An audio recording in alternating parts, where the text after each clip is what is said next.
आज हम लोग बात करेंगे आईएएस और पीसीएस के एग्जाम के लिए इंडियन इकोनॉमी की तैयारी कैसे करें। यानी हमारा आज का जो सब्जेक्ट है वो है strategy to perform better in Indian economy. Indian economy यानी भारतीय अर्थव्यवस्था, जो कि आईएएस और पीसीएस के एग्जाम के लिए एक बड़ा ही इंपॉर्टेंट सेक्शन माना जाता है। और इसलिए नहीं कि मैं पढ़ा रहा हूँ, बट ये रियलिटी है कि ये काफ़ी इंपॉर्टेंट सेक्शन में से आता है। तो और ये हर जगह आता है, प्रीलिम्स में भी क्वेश्चन बहुत सारे आते हैं, मेंस में भी क्वेश्चंस बहुत सारे आते हैं, इंटरव्यू में भी इससे क्वेश्चन पूछे जाते हैं। तो आखिर इसकी तैयारी कैसे करें और इसकी तैयारी के लिए हमें किन किन बातों को ध्यान रखना चाहिए, किन किन बातों को हम अवॉइड करना चाहिए, किन किन बातों पर ज़्यादा हमें फोकस नहीं करना चाहिए, इन सब के बारे में बात करेंगे। और इसमें पहले हम फोकस करेंगे प्रीलिम्स के बारे में कि प्रीलिम्स में कैसे कैसे क्वेश्चन आए हैं, और फिर बाद में कभी मेंस के बारे में भी बातें करेंगे। इस सेगमेंट में, इस वीडियो में हम ज़्यादा फोकस प्रीलिम्स को लेकर करेंगे, जो कि आईएएस के लिए भी उपयोगी होगा और पीसीएस के लिए भी उपयोगी होगा। तो सबसे पहले बात मैं करता हूँ कि आखिर इस पेपर का, इस सेक्शन का इतना इम्पोर्टेंस क्यों है। इंडियन इकोनॉमी यानी भारतीय अर्थव्यवस्था इतना इम्पोर्टेंट क्यों माना जाता है। इसके कई सारे कारण हैं। पहला कारण तो यह है कि जितने भी एस्पिरेंट्स, जितने भी कैंडिडेट यूपीएससी का या पीसीएस का एग्जाम देते हैं या कोई और भी एग्जाम देते हैं, उनमें से बहुत कम लोगों का बैकग्राउंड जो है इकोनॉमिक्स का होता है। बहुत कम लोगों का, क्योंकि इकोनॉमिक्स जो है स्कूल लेवल में है नहीं, और 9th-10th में थोड़ा सा है, तो ये बहुत बेसिक्स है, उसमें कुछ ज़्यादा आपको कंसेप्ट क्लियर नहीं होता है। जबकि हिस्ट्री, ज्योग्राफी, पॉलिटी आप 6th क्लास से ही पढ़ते हैं। 6, 7, 8, 9, 10th में आपकी ओवरऑल एक कंसेप्ट जो क्लियर हो जाता है। लेकिन इकोनॉमिक्स 9, 10th में आता है, बेसिक्स होता है। 11th, 12th में आपके पास ऑप्शन है, अगर आप कॉमर्स लेते हैं तो आप इकोनॉमिक्स लें तो मत लें। बाकी कॉमर्स में तो खैर कंपल्सरी है लेना, लेकिन बाकी अगर साइंस लेते हैं, आर्ट्स लेते हैं, वो नहीं भी ले सकते, कोई दिक्कत नहीं। इसलिए इकोनॉमिक्स के बारे में बैकग्राउंड जो है ना, बहुत सारे लोगों को नहीं होता है। 5-10% कैंडिडेट ऐसे होते हैं जिनके पास इसका बैकग्राउंड होता है। इसलिए मेरा मानना है कि अगर इस सेगमेंट में आप अच्छा करते हैं तो डेफिनेटली आपके ओवरऑल परफॉर्मेंस अच्छा होने की कई सारी संभावनाएं बनती हैं। और दूसरा सबसे इंपॉर्टेंट इकोनॉमिक्स को लेकर ये कि आजकल पूरी दुनिया में जितनी समस्याएं हैं वो कहीं ना कहीं इकोनॉमिक्स से रिलेटेड है, और उन समस्याओं का सॉल्यूशन जो है हम कहीं ना कहीं इकोनॉमिक्स सब्जेक्ट में ही पढ़ते हैं। जैसे पॉवर्टी हो, गरीबी हो, अनएम्प्लॉयमेंट हो, बेरोजगारी हो, हंगर हो यानी भूख की समस्या हो, माल न्यूट्रिशन यानी कुपोषण की समस्या हो, इंक्लूसिव डेवलपमेंट यानी समावेशी विकास की बात हो, फिनेंशियल इंक्लूजन यानी वित्तीय समावेशन की बात हो, सस्टेनेबल डेवलपमेंट यानी संपोषणीय विकास की बात हो। इन सब चीजों का कहीं ना कहीं हम जो अध्ययन करते हैं वो इकोनॉमिक्स में करते हैं। और आप जो सिविल सर्वेंट बनने जा रहे हैं, आप किस लिए जा रहे हैं? आप इन्हीं समस्याओं को सॉल्व करने के लिए जा रहे हैं। आपकी अपॉइंटमेंट जो है इसी कारण से हो रही है, इसीलिए हो रही है कि जो भी गवर्नमेंट की स्कीम्स होंगे, प्रोग्राम्स होंगे, पॉलिसीज होंगे, उनको इम्प्लीमेंट करना। वैसे आपको लॉ एंड ऑर्डर को भी मेंटेन करना होगा, लेकिन कई सारे जो गवर्नमेंट के वेलफेयर स्कीम होते हैं उनको इम्प्लीमेंट करना होता है। इसलिए ये देखा गया है कि आज की तारीख में ज्यादा क्वेश्चन जो है वो इस सेगमेंट से आ रहे हैं, और जो कैंडिडेट इसमें थोड़ा बेटर परफॉर्म कर देता है तो उसके सक्सेस की संभावनाएं जो है, पॉसिबिलिटी जो है बढ़ जाती है। इसलिए हम इनमें एक एक करके इन सब की बात करेंगे कि आखिर कैसे कैसे क्वेश्चन इसमें पूछे जाते हैं, क्या क्या इनको क्वेश्चन का बेस होता है, और इसकी तैयारी आप कैसे करें। तो ये बहुत ही इंपॉर्टेंट सेगमेंट है, ये आप जानिए। अब मैंने फोकस जो है इसमें, इस वीडियो में यूपीएससी को लेके किया है, क्योंकि अगर यूपीएससी की तैयारी आप कर रहे हैं और उसके सिलेबस को आप जान रहे हैं, उसके पैटर्न को आप जान रहे हैं, तो कुछ स्टेट्स के पीसीएस का एग्जाम भी उसी लेवल से है, कुछ का उससे लो है, कुछ का उसके इक्विवेलेंट है, तो आप उसकी तैयारी भी कर सकते हैं। लेकिन मैंने फोकस जो है वो यूपीएससी को लेकर किया है। तो यूपीएससी का जो प्रीलिम्स का सिलेबस है इकोनॉमी का, वो क्या कहता है? बड़ा प्रिसाइज सिलेबस है, छोटा सिलेबस है। और सिलेबस है इकोनॉमिक एंड सोशल डेवलपमेंट, सामाजिक एवं आर्थिक विकास। दूसरा है सस्टेनेबल डेवलपमेंट, सतत विकास, संपोषणीय विकास। अगला है पॉवर्टी यानी गरीबी। अगला है इंक्लूजन यानी समावेशन। फिर है डेमोग्राफी यानी जनसांख्यिकी। और फिर है सोशल सेक्टर इनिशिएटिव्स यानी सामाजिक क्षेत्र के लिए किए गए प्रयास। ये बड़ा ही प्रिसाइज सिलेबस दिया गया है और इस सिलेबस को ऐसे हम लोगों को काफ़ी डिटेल्स में जाना होता है, लेकिन इस सिलेबस के बेस पे अगर आप इस पेपर की तैयारी करते हैं तो डेफिनेटली इस प्रीलिम्स में आपके सक्सेस की पॉसिबिलिटी बन जाती है। क्योंकि सबसे पहला इंपॉर्टेंट काम जो होता है सिलेबस को स्टडी करना, और सिलेबस को स्टडी करने के बाद उसके जो जो हेडिंग्स हैं, जो जो पॉइंट्स हैं, उसके अंदर के पॉइंट्स को सर्च करना, उसके अंदर के पॉइंट्स को निकालना। तो जो भी हमारे पास 6 टॉपिक गिवन है, इन सभी 6 टॉपिक में से हमें इनके अंदर जाना होगा। पॉवर्टी में कहाँ तक, इंक्लूजन में कहाँ तक, डेमोग्राफी में कहाँ तक, यही स्टूडेंट की इम्पोर्टेंट सबसे बड़ी चीज होती है। और इसी में आपको आपका जो टीचर है, आपका जो फैकल्टी है, आपका जो मेंटोर है, वो आपको गाइड करता है कि आप कैसे कहाँ कहाँ तक इसमें जाएं। और इसके लिए सबसे इम्पोर्टेंट होता है हमें पीवाईक्यू की स्टडी करना। पीवाईक्यू एक बड़ा इंपॉर्टेंट सेगमेंट है आपके लिए। हमेशा किसी भी एग्जाम के लिए पीवाईक्यू पे फोकस करना चाहिए। यूपीएससी और पीसीएस में भी पीवाईक्यू पे फोकस करना चाहिए। इसलिए मैं हमेशा सजेस्ट करता हूं कि आप जब भी प्रिपरेशन करें तो पीवाईक्यू बेस्ड करें, जिससे आपके जो सिलेबस के हेडिंग्स हैं उन सिलेबस के हेडिंग्स के बारे में आपको जानकारी मिल जाएगी कि किस टाइप से कैसे कैसे क्वेश्चन यूपीएससी या अन्य पीसीएस पूछते हैं, है ना। तो ये सिलेबस की बात करने की। इसके बाद मैं बात करता हूं कि कितने कितने क्वेश्चन आए हैं। देखो, अगर यूपीएससी की बात मैं करूं तो यूपीएससी में आपको जनरली 100 क्वेश्चन आते ही हैं। पीटी की बात मैं कर रहा हूं। और 100 में जनरल कैटेगरी के लिए अगर आप 50 क्वेश्चन सही कर लेते हैं तो आपके मतलब नेगेटिव काट कर, यूपीएससी में नेगेटिव भी पता होना चाहिए आपको, 1/3 नेगेटिव मार्क होंगे। अगर एक क्वेश्चन आपने रॉन्ग किया तो आपके 0.67 यानी 2 का 1/3 यानी 0.67 मार्क्स कट जाएगा। तो आपको नेगेटिव मार्किंग को फेस करना होता है। इसलिए अगर आपके सारे नेगेटिव पॉजिटिव लेकर के अगर आपने 50 के आसपास क्वेश्चन सही कर दिया तो डेफिनेटली आपके प्रीलिम्स क्वालिफाई होने के चांसेस बहुत ही ज़्यादा रहेंगे, है ना। कई बार थोड़ा 1-2 नंबर, 1-2 क्वेश्चन आगे भी जाता है, 1-2 क्वेश्चन पीछे भी होता है, लेकिन 50 के आसपास में आप बिल्कुल उस पर श्योर हैं कि आपके सिलेक्शन के चांसेस रहेंगे, है ना। तो अगर मैं बात करूं इकोनॉमी के सेगमेंट की कैसे कैसे क्वेश्चन आए हैं इकोनॉमी से, तो आप देखेंगे कि 2013 से लेकर 11 तक की बात मैंने किया है, क्योंकि 11 में यूपीएससी का सिलेबस चेंज हुआ था प्रीलिम्स का, और यूपीएससी ने 11 में एक प्रीलिम्स में कई सारे परिवर्तन, कह सकते हैं कि आमूल-चूल परिवर्तन किया था। उससे पहले यूपीएससी में आपके एक ऑप्शनल भी आता था प्रीलिम्स में, जिसको खत्म किया गया। तो हमने 11 से लेकर 13 तक का क्वेश्चन का एक पैटर्न दिया है, और देखेंगे कि ऑन एन एवरेज इससे 15 to 18 क्वेश्चन आए हर साल।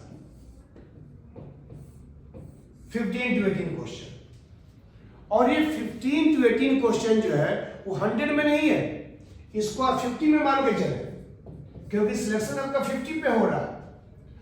और अगर आपने इस 15 to 18 क्वेश्चन में से अगर आपने 12 to 15 क्वेश्चन कर दिया सही से, मैं नहीं कहता हूं कि सारे क्वेश्चन आप कर देंगे सही, अगर 12 to 15 क्वेश्चन 60-70% क्वेश्चन आपने सही कर दिया तो आउट ऑफ 50 जहां आपका सिलेक्शन होने वाला है वहां 12 to 15 क्वेश्चन अगर कर देते हैं तो बाकी सेगमेंट में से आप 30-35 क्वेश्चन तो कर ही देंगे और आपके सिलेक्शन के चांसेस बहुत ज्यादा बढ़ जाएंगे, है ना। और जो इकोनॉमी का, चूंकि सब लोग आज पार पे हैं, सब लोग बराबर पे हैं, किसी का उतना बैकग्राउंड नहीं है, कोई इकोनॉमिक्स का मास्टर नहीं है भी तो बहुत कम स्टूडेंट्स हैं, 2 4 5 10 स्टूडेंट्स हैं, परसेंटेज उनका जो यही है। तो इसलिए इसमें अगर आप अच्छा करते हैं तो आपके सिलेक्शन के चांसेस डेफिनेटली हाई होंगे। तो ये पैटर्न क्वेश्चन का दिया गया है जो अलग अलग ईयर में अलग अलग तरीके से आए हैं और नंबर वेरी हो सकते हैं। कुछ टीचर कहीं 16 के बदले में 18 लिखेंगे, कोई 16 के बदले में 14 लिखेंगे। जैसे जैसे वो पढ़ाते हैं वैसे वैसे बेस पे अपना वो PYQ बनाते हैं।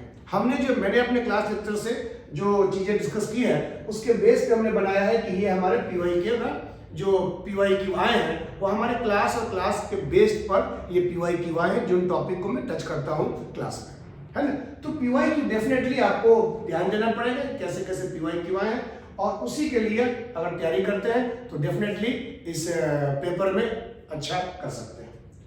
अब मैं बात करूं सेगमेंट वाइज कि इकोनॉमी के कौन से सेगमेंट इंपॉर्टेंट है। स्टूडेंट्स के मन में भी बड़ा इंपॉर्टेंट रहता है कि किस टॉपिक को ज़्यादा पढ़ें, किस टॉपिक को कम पढ़ें। देखो, ओवरऑल तो प्रिपरेशन के लिए आपको सब कुछ पढ़ना पड़ता है। आप सिलेक्टिव ज़्यादा मत हुई, यानी इकोनॉमी की तो समझ होनी चाहिए। और यही बता दूं मैं कि इकोनॉमिक्स और इकोनॉमी में डिफरेंस होता है। इकोनॉमिक्स एक सब्जेक्ट है और इकोनॉमी उसका एप्लीकेशन है, हमेशा ध्यान रखिए। यानी कई बार सुनता हूं मैं आप लोगों से कि आप बोलते हैं कि ये इकोनॉमिक्स है, इकोनॉमिक्स की क्लास लेने जा रहा हूं। इकोनॉमिक्स नहीं है, ये इकोनॉमी है, यानी उसका एप्लीकेशन है। सो यूपीएससी में और कई सारे पीसीएस में भी आपको इकोनॉमिक्स नहीं इकोनॉमी पढ़ना है, यानी अर्थशास्त्र नहीं अर्थव्यवस्था पढ़ना है, ध्यान रखिएगा। और अर्थव्यवस्था में भी इकोनॉमी में भी आपको इंडियन इकोनॉमी पढ़ना है, वर्ल्ड इकोनॉमी या किसी और कंट्री इकोनॉमी नहीं पढ़नी है। हाँ, एक आध क्वेश्चन आते हैं उससे जो बेस्ड होते हैं, करंट में होते हैं, इंडिया कुछ उससे ट्रेड होता है, उससे क्वेश्चन पूछता है कई बार, लेकिन आपको बेसिकली फोकस करना है इंडियन इकोनॉमी पर। तो अब इकोनॉमिक्स पे मत जाए, इकोनॉमिक्स एक बहुत बड़ा सब्जेक्ट है, लेकिन इकोनॉमी उसका एप्लीकेशन है और वो भी हमें इंडियन पर्सपेक्टिव में ही उस इकोनॉमी को पढ़ना है ना। तो अगर उस इकोनॉमी में भी अगर हम बात करें किस सेगमेंट से कितने क्वेश्चन आते हैं, किस सेगमेंट से ज़्यादा क्वेश्चन आते हैं, किस सेगमेंट से कम क्वेश्चन आते हैं, ये आपको हेल्प करेगा कि इकोनॉमी तो पढ़ना सब सेगमेंट को है, सारे टॉपिक को पढ़ना है जो टॉपिक मेंशन है सिलेबस में गिवन है प्रीलिम्स और मेंस के। लेकिन उन सब के बावजूद भी कुछ टॉपिक को आपको ज़्यादा फोकस करना है और कुछ टॉपिक को आपको बैलेंस करना है, कम भी कर सकते हैं। तो ये टॉपिक वाइज जो मैं क्लास में टॉपिक लेता हूँ उसके बेस पे हमने इनका नेमिंग दिया है। ये सिलेबस के ही बेस पे टॉपिक बनाया गया है। सिलेबस में तो 6 टॉपिक गिवन है, लेकिन 6 टॉपिक के बेसिस पे हमने ये करीब इतने टॉपिक 14 टॉपिक बनाए हैं जिसके बेस पे हम क्वेश्चंस बताते हैं, और इसी के बेस पे हमने सारे चैप्टर जो है बनाए हैं इसके, और उसके बेस पे आपको PYQ में देता हूँ, बताता हूँ। सो इसमें क्या क्या टॉपिक है, इंट्रोडक्शन टू इकोनॉमी है ना, इसमें इकोनॉमिक्स क्या है, इकोनॉमी क्या है, टाइप्स कैसे हैं, कंसेप्ट क्या क्या है, उन सब के बेस पे 7 क्वेश्चन करीब आए हैं। 2-3 क्वेश्चन ज़्यादा भी हो सकते हैं इसमें। An overview of Indian economy, यानी इंडियन इकोनॉमी का इंडिपेंडेंस से पहले, इंडिपेंडेंस के बाद से लेकर आज तक का कैसे कैसे हिस्टोरिकल अप्रोच इंडियन इकोनॉमी का, इससे 12 क्वेश्चन आए हैं। एक आध क्वेश्चन वेरी कर सकते हैं, अलग अलग तरीके से अगर देखेंगे, लेकिन मैंने जो बनाया उससे 12 क्वेश्चन आए हैं। इकोनॉमिक प्लानिंग इन इंडिया, इससे 14 क्वेश्चन आए हैं। Planning 5 year plan, planning commission जो पहले था, नीति आयोग आ गया, इन सबको देखोगे। प्लानिंग कमीशन के कई बार क्या क्या जो चेंजेज हुए, या 5 ईयर प्लान में क्या क्या ऑब्जेक्टिव रहा, क्या क्या प्रायोरिटी रहा, उससे क्वेश्चन करीब 14 आए हैं। फिर आता है national income concept, GDP, GNP, per capita income, बहुत सारे कंसेप्चुअल टॉपिक है उसमें, उससे आपके 11 क्वेश्चन आए हैं। Economic growth and economic development, आर्थिक समृद्धि और आर्थिक विकास कहते हैं इससे 12 क्वेश्चन आए हैं। डेमोग्राफी ऑफ इंडिया, यानी इंडिया की पॉपुलेशन कैसी है, डेंसिटी कैसा है, सेक्स रेशियो क्या है, डिस्ट्रीब्यूशन कैसा है, डेमोग्राफिक डिविडेंड एक कंसेप्ट आता है ना। इस सब चीजों से आपके 10 क्वेश्चन आए हैं। अनएम्प्लॉयमेंट एंड पॉवर्टी, बेरोजगारी और गरीबी, इससे आपके 11 क्वेश्चन आए हैं। और सबसे इंपॉर्टेंट जो है आपके सेगमेंट का जो टॉपिक है, जिसे हम कहते हैं फिनेंशियल सिस्टम इन इंडिया, और इसको कॉमन लैंग्वेज में हम लोग मनी एंड बैंकिंग कहते हैं। इसमें हम लोग पूरा इंडिया का बैंकिंग सिस्टम, आरबीआई की मॉनेटरी पॉलिसी, आरबीआई का फंक्शन, आरबीआई कैसे कैसे काम करता है, आरबीआई नोट प्रिंटिंग के लिए क्या क्या प्रोसीजर फॉलो करता है। उसके बाद commercial bank, government sector banks, कई टाइप के बैंक्स हैं, RRB, payment bank, small finance bank, बहुत सारी चीजें हैं। फिर फिनेंशियल मार्केट होते हैं, money market, capital market, stock exchange, share market, Sensex, Nifty, ये सब होते हैं। फिर सेबी है, म्यूचुअल फंड है, ये बड़ा सेगमेंट है और इससे 71 क्वेश्चन आए हुए हैं। और ये जो बात कर रहा हूं ये 10-11 के बाद से लेकर, यानी ऑन एन एवरेज 4-5 क्वेश्चन हर साल से आते हैं, कई बार ज्यादा भी आए। मेरे पास सारे क्वेश्चन का बैंक है, पूरा मैंने रखा हुआ है ना, और मैं उस पर एनालाइज करता हूँ, उसी एनालाइज के बेस पे मैं क्वेश्चन आपको क्लास का लेक्चर भी प्रिपेयर करता हूँ, है ना। उसके बाद सेकंड टॉपिक जो है पब्लिक फिनांस और फिस्कल पॉलिसी, इसमें बजट और टैक्सेशन है। ये इस टॉपिक के बाद सबसे सेकंड मोस्ट इंपॉर्टेंट टॉपिक है, जिसे हम लोग लोक वित्त और राजकोषीय नीति भी कहते हैं हिंदी में। और ये जिसमें हम लोग बजट के कंपोनेंट, टैक्सेशन, ये सब पढ़ते हैं हम लोग, है ना। तो ये भी बहुत इंपॉर्टेंट टॉपिक है जिसमें आपको 37 क्वेश्चन आए हैं, दोनों सेगमेंट, बजट, टैक्सेशन, पब्लिक डेब्ट जो गवर्नमेंट बोरोइंग वगैरह करती है, तो फिस्कल पॉलिसी के पार्ट होते हैं, बजट भी, टैक्सेशन भी, पब्लिक डेब्ट भी, डेफिसिट भी, ये सब पार्ट होते हैं। ये 37 क्वेश्चन इससे आएंगे। अगला है इन्फ्लेशन, जो इंडियन इकोनॉमी का बड़ा इंपॉर्टेंट फीचर है। इन्फ्लेशन कुछ समय तक अच्छा भी होता है, लेकिन ज्यादा इन्फ्लेशन बहुत खतरनाक होता है। तो इन्फ्लेशन से 9 क्वेश्चन आए हैं, ठीक है। उसके बाद फॉरेन ट्रेड और फॉरेन इन्वेस्टमेंट, विदेशी व्यापार और विदेशी निवेश, इससे जो है 21 क्वेश्चन आए हैं, है ना। उसके बाद एग्रीकल्चर अलाइड सेक्टर, कृषि एवं संबंधित क्षेत्र, उससे 11 क्वेश्चन आए हैं। फिर है industry and industrial policy, India में कई सारी इंडस्ट्रियल पॉलिसी है, 1948 से लेकर 1991 तक कई सारी पॉलिसी आई, उससे भी हमारे 10 क्वेश्चन आए हैं। और फिर मिसलेनियस जो है 8 क्वेश्चन आए हैं, जो कहीं के जो किसी सेगमेंट में नहीं आया उसको मैंने मिसलेनियस में डाल दिया। तो इस तरीके से हमने ये बताया कि आप जब इकोनॉमी की प्रिपरेशन कर रहे हैं तो आपको पढ़ना तो सब है, लेकिन जब एट लास्ट मोमेंट में आपको इन सेगमेंट पे ज्यादा फोकस करना है।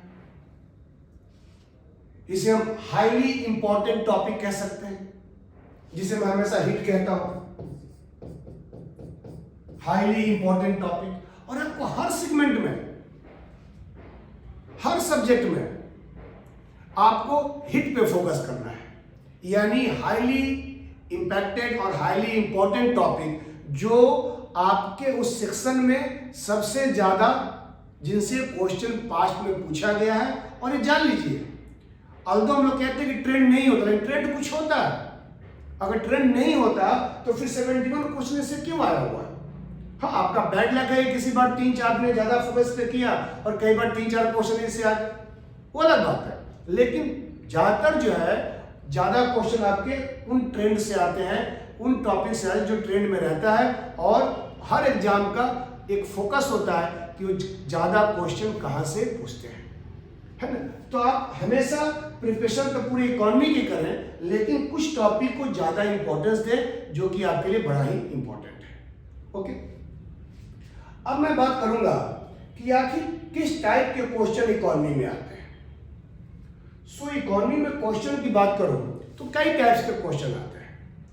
एक टाइप्स होता है टर्मिनोलॉजी बेस्ड क्वेश्चन, टर्म्स पे क्वेश्चन पूछता है। इकोनॉमी सब्जेक्ट ऑफ टर्म्स, जैसे 2023 में जो लास्ट ईयर एग्जाम था उसमें कई सारे टर्म पूछे, बीटा पूछे, एक नया टर्म था जो आया था बीटा। शेयर मार्केट में स्टॉक्स के अप एंड डाउन का रीड करने का, उसके वोलेटिलिटी का देखने का, कितना वोलेटाइल है उसको देखने का एक तरीका है बीटा, ये पूछ दिया। एक और पूछा था स्टरलाइजेशन, जो कि एक टर्म है जो ओपन मार्केट ऑपरेशन में मॉनेटरी पॉलिसी से कहते हैं हम लोग, मतलब मॉनेटरी पॉलिसी का पार्ट होता है ओएमओ, ओपन मार्केट ऑपरेशन, खुले बाजार की क्रियाएं, उसमें यूज होता है, उसको स्टरलाइजेशन कहते हैं हम लोग। कई सारे टर्म्स हैं, economy is the subject of terms, बहुत सारे टर्म्स हैं और वो टर्म नए नए आते हैं या होंगे पुराने, आपको दिख रहा है पहली बार। ऑपरेशन ट्विस्ट, ऑपरेशन ट्विस्ट, अभी कंसेप्ट आया बैड बैन। तो कई सारे ऐसे टर्म बेस्ड क्वेश्चन जो है आपको प्रिपेयर करने होंगे और हमेशा जो है वो क्या होगा कि आपको अपने प्रिपरेशन में जहां पर भी आपको कंसेप्ट कुछ टर्म कुछ दिखते हो उन टर्म का प्रिपरेशन कर लीजिए। टर्म का एक आपके पास होना चाहिए। अब बेटर तो ये होता है कि आप टॉपिक पढ़ रहे हैं और टॉपिक से रिलेटेड टर्म्स को ही साथ साथ करते रहे, ये बेटर है, ठीक है। इसके बाद हम बात करते हैं अगले इसके क्वेश्चन के टाइप की, वो है कंसेप्ट बेस्ड क्वेश्चन। इकोनॉमिक्स और इकोनॉमी कह सकते हैं, बहुत सारे कंसेप्ट हैं। जीडीपी का कंसेप्ट, नेशनल इनकम का कंसेप्ट, इन्फ्लेशन का कंसेप्ट, मॉनेटरी पॉलिसी का कंसेप्ट, फिस्कल पॉलिसी का कंसेप्ट, फॉरेन ट्रेड का कंसेप्ट, फॉरेन इन्वेस्टमेंट का concept, current account deficit, fiscal deficit, बहुत सारे कंसेप्ट हैं। तो कंसेप्चुअल क्वेश्चन जो यूपीएससी पूछता है और आपको कंसेप्ट पर काम करना होगा और आपको कंसेप्ट आपका क्लियर करना होगा, आपको कंसेप्ट रखना होगा। ये आपको प्रॉपर सही बुक या सही टीचर या फैकल्टी के अंदर आप जब पढ़ेंगे तो डेफिनेटली कंसेप्ट पर क्लियर होगा। खुद से भी आप अच्छी बुकों को पढ़ करके अपने कंसेप्ट को क्लियर कर सकते हैं। अगर आपका थोड़ा सा भी बैकग्राउंड है और मेंटल एबिलिटीज टाइप की है तो आप कंसेप्ट क्लियर कर सकते हैं, है ना। उसके बाद है इंटर रिलेशन बेस्ड क्वेश्चन। कई बार क्वेश्चन पूछता है यूपीएससी में कि इन्फ्लेशन, इंटर रिलेशन, इन्फ्लेशन और इकोनॉमिक ग्रोथ में क्या रिलेशनशिप है, इन्फ्लेशन और अनएम्प्लॉयमेंट में क्या रिलेशनशिप है, यानी एक बढ़ेगा एक कम होगा तो उसका क्या इम्पैक्ट दूसरे में पड़ेगा, इन्फ्लेशन का इकोनॉमिक एक्सपोर्ट में क्या इम्पैक्ट होगा, जीडीपी बढ़ेगा तो इंपोर्ट पे क्या इम्पैक्ट होगा। इस टाइप से कई इंटर रिलेशन बेस्ड जो है वो क्वेश्चन आते हैं यूपीएससी में।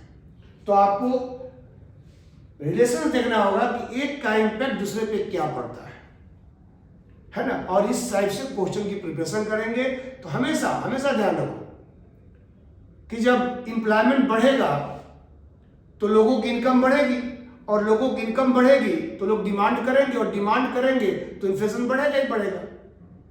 यानी इकोनॉमिक ग्रोथ और इन्फ्लेशन में डायरेक्ट रिलेशनशिप है। इकोनॉमिक ग्रोथ होगा तो इन्फ्लेशन बढ़ेगा।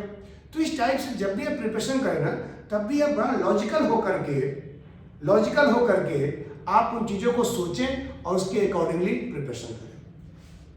अगला आता है ट्रेंड एनालिसिस। देखो यूपीएससी में बेसिकली, पीसीएस में तो डेटा पूछते हैं, लेकिन यूपीएससी की बात करूं तो यूपीएससी में बेसिकली डेटा नहीं पूछते ज़्यादा, बहुत एक दो के कभी आ जाते हैं। इसमें बेसिकली ट्रेंड पूछता है कि लास्ट 5 ईयर में, लास्ट 10 ईयर में आपके यहाँ इकोनॉमिक ग्रोथ कितना हुआ है, 4 टाइम्स बढ़ा है, 2 टाइम्स बढ़ा है, आपके जीडीपी में कितनी इंक्रीमेंट हुई है। तो आपको ये ट्रेंड जो है जानना होगा। आपका फॉरेन ट्रेड कैसे ग्रो किया है, एक्सपोर्ट कैसे ग्रो किया है। तो डेटा पे मत जाओ यूपीएससी के लिए, पीसीएस के लिए जाओ। यूपीएससी में डेटा में मत जाओ, ट्रेंड एनालिसिस करो कि कैसे कैसे ग्रोथ हो रहा है, कैसे कैसे अपवर्ड है, डाउनवर्ड है या फ्लक्चुएटिंग है। ये सब ट्रेंड आपके दिमाग में पता होना चाहिए। फॉरेन डायरेक्ट इन्वेस्टमेंट एफडीआई वो क्या लगातार ग्रो हो रहा है या फ्लक्चुएटिंग है या डाउनवर्ड है। आपका पब्लिक डेब्ट है, गवर्नमेंट के ऊपर डेब्ट है, वो कैसे हो रहा है। एग्जैक्ट फिगर इंपॉर्टेंट नहीं है, लेकिन ट्रेंड जो है बहुत इंपॉर्टेंट होता है। एक क्वेश्चन ये आता है और फिर आता है करंट बेस्ड क्वेश्चन और उसी में आपका आ गया ये गवर्नमेंट स्कीम बेस्ड क्वेश्चन। हर बार एक आध क्वेश्चन गवर्नमेंट स्कीम से होते हैं जो कि सोशल सेक्टर के लिया जाता है। तो डेफिनेटली आपको करंट पे फोकस करना होगा और करंट से आपका टर्म भी होगा, करंट से आपका डेफिनेटली क्या होगा, आपका जो गवर्नमेंट स्कीम होगा ये भी होगा। लेकिन इसमें ध्यान रखने वाली बात यह है, अगर आपका बेसिस क्लियर नहीं है, अगर आपका कंसेप्ट क्लियर नहीं है तो फिर आप जो है अपने करंट को तैयार सही से नहीं कर सकते हैं। इसलिए बार बार कहता हूं, एक कंसेप्ट देता हूं कि आपको इस पेपर के लिए बेसिक्स टू एडवांस्ड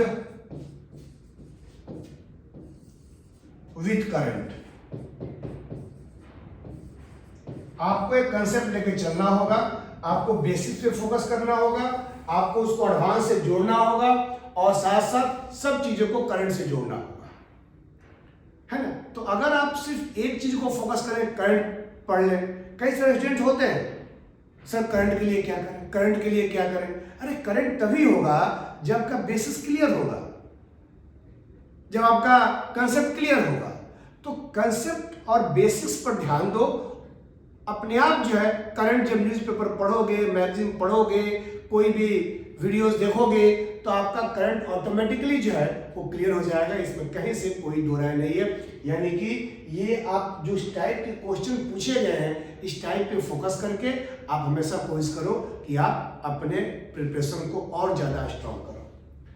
अब मैं लास्ट में बात करता हूँ कि स्टडी मटेरियल क्या हो आपके लिए, इसके लिए क्या क्या आप पढ़ें। आप किसी कोचिंग में पढ़ रहे हैं, कोई बात नहीं, किसी ऑनलाइन कोर्स कर रहे हैं, कोई बात नहीं, कोई ऑफलाइन कोर्स कर रहे हैं, कोई बात नहीं, करिए, करते रहिए।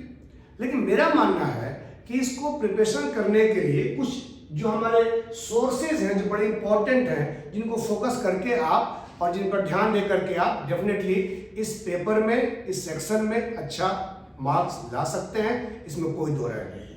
तो सबसे पहले एनसीईआरटी।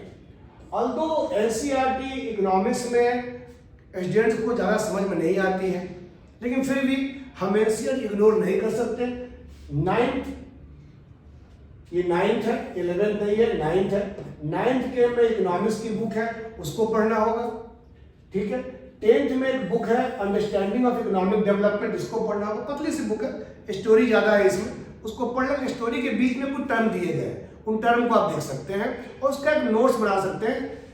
मतलब पतली सी बुक कॉपी पर आप लिख सकते हैं क्या क्या टर्म उसमें है, वो मिल जाएगा आपको। 11th 12th में बेसिकली दो टाइप के बुक पढ़ने होंगे। एक होगा इंडियन इकोनॉमिक डेवलपमेंट और दूसरा होगा माइक्रो इकोनॉमिक्स। देखो 11th 12th में दो इकोनॉमिक्स आती है, एक माइक्रो इकोनॉमिक्स, एक माइक्रो इकोनॉमिक्स, MICRO, और एक होता है MACRO, माइक्रो। माइक्रो मतलब छोटा, समष्टि अर्थशास्त्र और व्यष्टि अर्थशास्त्र, और माइक्रो जो है बड़ा इकोनॉमी हो जाता है ना, समष्टि और व्यष्टि। तो आपको ध्यान रखना होगा कि आपको माइक्रो नहीं पढ़ना है, माइक्रो इकोनॉमिक्स आपको नहीं पढ़ना है, आपको सिर्फ जो है माइक्रो इकोनॉमिक्स पढ़ना है, ये आपको नहीं पढ़ना है, आपको सिर्फ माइक्रो पढ़ना है। और एक बुक है इंडियन इकोनॉमिक डेवलपमेंट, हिस्टोरिकल है, ये काफ़ी अच्छी बुक है और काफ़ी इंडिया के इकोनॉमिक हिस्ट्री के बारे में इसमें एक्सप्लेन किया गया है, LPG वगैरह, प्लानिंग वगैरह सब के बारे में बताया गया है इसमें। तो आपको ये दो बुक तो कंपल्सरी पढ़ना है, इसको आप चाहे तो पढ़ लें जल्दी से, 2 दिन में पढ़ लेंगे इसको, इस पर फोकस करना होगा। लेकिन माइक्रो इकोनॉमिक्स जो एनसीईआरटी का है उसको समझने के लिए थोड़ा सा आपका बैकग्राउंड होना चाहिए, या कोई और टेक्स्ट बुक भी ले सकते हैं अगर आप इंटरेस्टेड हो। अगर आप कोचिंग नहीं कर रहे हैं, कोई ऑफलाइन ऑनलाइन कोर्स नहीं लिए हैं, तो आपको एक कोई बुक जो है वो डेफिनेटली पढ़ना चाहिए, ये मैं हमेशा कहता हूँ। कोई बुक आप ले सकते हैं, अगर आपके पास कोई भी, मैं बुक का नाम रिकमेंड नहीं कर सकता हूँ, लेकिन आप कोई बुक ले सकते हैं, ओके।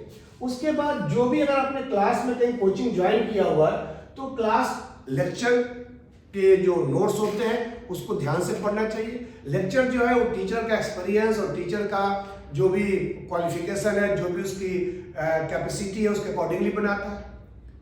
उसका नॉलेज भी होता है, उसका उसमें एक्सपीरियंस भी होता है, दोनों चीज़ें होती हैं। तो उसको इग्नोर कर देते हैं स्टूडेंट्स, वो इग्नोर मत, जहाँ भी पढ़ते हैं आप उसके टीचर के क्लास नोट्स को प्रॉपरली पढ़ें, वो डेफिनेटली आपके हेल्प के लिए बड़ा इंपॉर्टेंट होता है। उसके बाद इंस्टीट्यूट अगर कोई भी स्टडी मटेरियल पढ़ाई आपको प्रोवाइड करता है, उसको आप देख सकते हैं।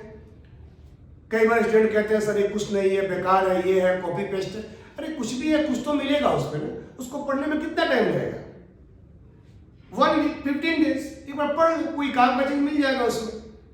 आप इतने एक्सपर्ट हो जाते हैं कि आप सीधे कोचिंग इंस्टीट्यूट के बुक को आप गलत मान लेते हैं। मैं मानता हूँ कि कोचिंग इंस्टीट्यूट भी ऐसा कर देते हैं, लेकिन ऐसी बात नहीं है, उसमें कुछ काम की चीज़ें होती हैं, आप उसको पढ़ लें तो बेटर रहेगा, है ना। उसके बाद हिंदू न्यूज़पेपर इंग्लिश मीडियम वालों के लिए बड़ा इंपॉर्टेंट है। हिंदी मीडियम वाले उसका ट्रांसलेशन करने में उलझ जाते हैं, नहीं कर पाते हैं। लेकिन आज आप ऐसे डिजिटल वर्ल्ड में रह रहे हैं कि आपके पास कई चीज़ें अवेलेबल मिल जाती हैं। आपके पास कई चीज़ें, उसका ट्रांसलेशन, उसका अनुवाद, वीडियोस में, ऑडियोज में, और कई बुक्स भी मिल जाते हैं जो PI हिंदू का और एक गवर्नमेंट का साइट है प्रेस इंफॉर्मेशन ब्यूरो, उसका समराइज फॉर्म जो आपको मिल जाता है, इसको आप देख सकते हैं, इसको आप ले सकते हैं। और ये हिंदी मीडियम के लिए भी, इंग्लिश वाले तो करते ही करते हैं। बहुत सारे स्टूडेंट पूछते हैं सर इंडियन एक्सप्रेस ना पढ़े, क्यों ना पढ़े, मैं मना नहीं करता हूँ, लेकिन हिंदू का अप्रोच है ज़्यादा मुझे लगता है कि नज़दीक होता है। बट वो अपना अपना व्यू हो सकता है, मेरा अलग व्यू हो सकता है, किसी का अलग व्यू हो सकता है, किसी को ज़्यादा मज़ा दूसरे पेपर पढ़ने में आता है, मुझे उसको ज़्यादा समझ है, इसलिए मैं उसकी बात कर रहा हूँ। लेकिन हम देखते हैं कि जो PYQ हैं, जो क्वेश्चन आते हैं, वो कहीं ना कहीं हिंदू के आर्टिकल से कई बार आते हैं, इसलिए मैं हिंदू को फोकस कर रहा हूँ। आप और भी न्यूज़पेपर, इंडियन एक्सप्रेस वगैरह भी कर सकते हैं, और भी इंग्लिश के कई सारे पेपर हैं, चाहे आप इकोनॉमिक्स टाइम्स के पढ़ सकते हैं, इकोनॉमिक्स के लिए बिजनेस स्टैंडर्ड पढ़ सकते हैं, बहुत सारे। लेकिन कितना पढ़ोगे, सवाल है इसके लिए कितना पढ़ोगे, टाइम की भी दिक्कत होती है, इसलिए टू द पॉइंट होने के लिए एक न्यूज़पेपर को लेकर के फोकस कर सकते हो, और बाकी का समराइज कैसे आप ले सकते हो वो आपको मिल जाएगा। उसके बाद summary of India year book. India year book हर साल आता है, और उसको प्राइवेट पब्लिकेशन भी है, गवर्नमेंट पब्लिकेशन भी है। मैं प्रेफर करता हूँ गवर्नमेंट पब्लिकेशन को, उसको ले। प्राइवेट वाले उसको समराइज करके, उसको सिंपल लैंग्वेज में करके कर देते हैं कई बार, लेकिन गवर्नमेंट पब्लिकेशन को आप लेंगे तो ज़्यादा बेटर रहेगा आपके लिए, क्योंकि उसमें टू द पॉइंट चीज़ें होती हैं और आपके लिए बड़ा बेनिफिशियल होगा। ये भी आपका सोर्स हो सकता है। उसके बाद दो चीज़ है, इकोनॉमिक सर्वे और बजट। इकोनॉमिक सर्वे और बजट, तो इकोनॉमिक सर्वे एक बड़ी मोटी डॉक्यूमेंट है गवर्नमेंट की, 300-400-500 पेज होते हैं, उसको तब पढ़ नहीं पाओगे, और उसमें पढ़ने की नीड भी नहीं है आपको। उसमें कई सारी बातें ऐसे होती हैं जो आपके काम की नहीं है।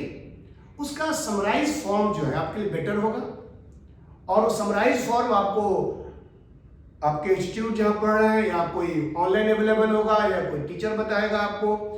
हर लोग टीचर बना के डालते हैं, हम लोग भी अपने इकोनॉमिक सर्वे और बजट का जो समराइज फॉर्म है, उसका हाईलाइट्स पॉइंट है, एग्जाम के लिए जो इम्पोर्टेंट है, उनको हम लोग बना के देते हैं अपने स्टूडेंट्स को।